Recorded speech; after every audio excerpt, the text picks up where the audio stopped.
Area 51 call. I said I was saving the best for last, and I wasn't lying, because this one is truly insane. Coast to Coast AM is a very popular North American radio talk show that has been going since 1984. Well, on September the 11th, 1997, the show's creator and host of the time, Art Bell, received a call from a man claiming to have worked at Area 51. He spoke in a frenzied voice and seemed quite terrified as he spoke of extra-dimensional beings and government plots that would have horrific effects on our world. Now, although this wasn't exactly a hacking like the others, it was incredibly unexpected and caused a strange, unexplained disruption to the transmission. As the caller got more and more upset, the show temporarily went off air. This was caused by a mysterious satellite failure in the transmitter that was carrying the show, leading many to believe the government shut it down to stop him from spilling too much information. Take a listen. Line, you're on the air. Hello. Hello, Art. Yes. Hi. I don't have a whole lot of time. Well, look, let's begin by finding out whether you're using this line properly or not.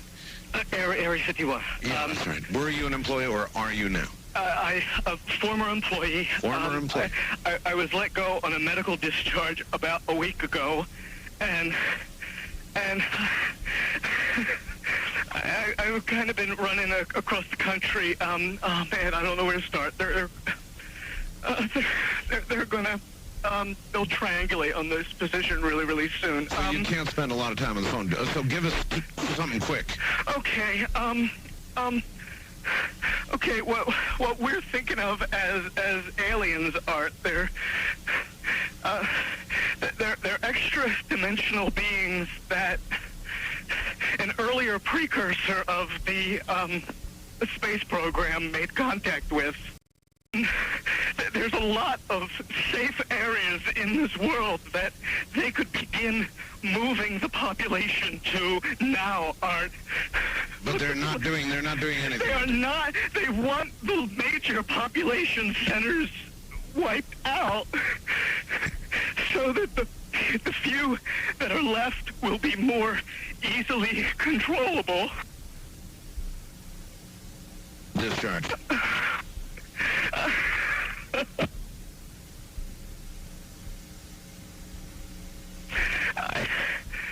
I started getting...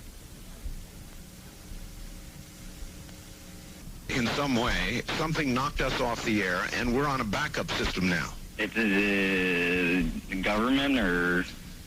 I don't know. It has to be something, though. Well, did you hear... Now, you tell me, because you were listening. That was awful strange. There was a really weird guy on the air when it went off? Yeah. Real weirded out. Like, going... Sort of sounding paranoid, schizophrenic. Yeah. And how far into the conversation was it when it went off? Just a couple, about 15, 20 seconds, I'd say. Oh, you guys missed. You really missed the call then, and I've got a feeling somebody didn't want you to hear it.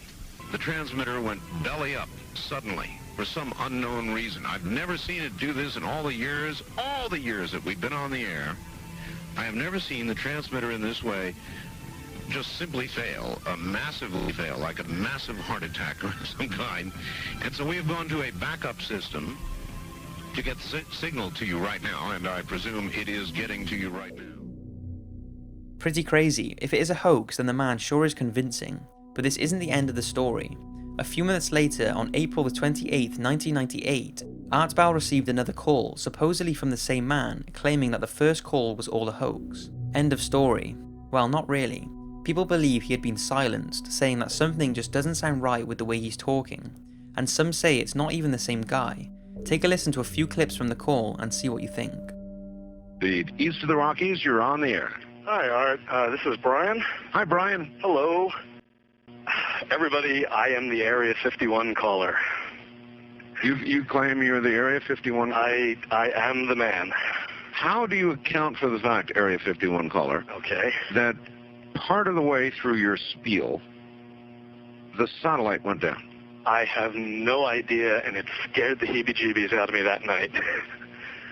If you're really what you say you are, you created the reality of the rest of the situation and took down my satellite. That scares the heebie-jeebies out of me because it means that what I was saying was somehow correct, and it was fabrication kind of creating a reality. Yeah, if that was the case, I humbly apologize to you because I love your show, and the last thing I would ever want to do is Knock me off the air. I don't want you to ask me to do this. If I start doing that guy, You're right about that. Now, but I just thank you for your patience in dealing with me up to this time. all right, it's quite all right. Thank you. Fritz in Phoenix, as a matter of fact, called and said, "Oh yes, that's him." Sounds pretty similar, but there is still a lot of debate surrounding the authenticity of both the calls. Some reports suggest the caller is comic book writer Brian J. L. Glass, although this has never been confirmed. So was the whole thing a hoax, or was it really an ex-worker from the mysterious Area 51 who was forced to phone back in and say the first call was a fake? The thing I find strangest is the fact the radio did genuinely cut off his first call, and it's still a mystery as to what caused that and why it happened.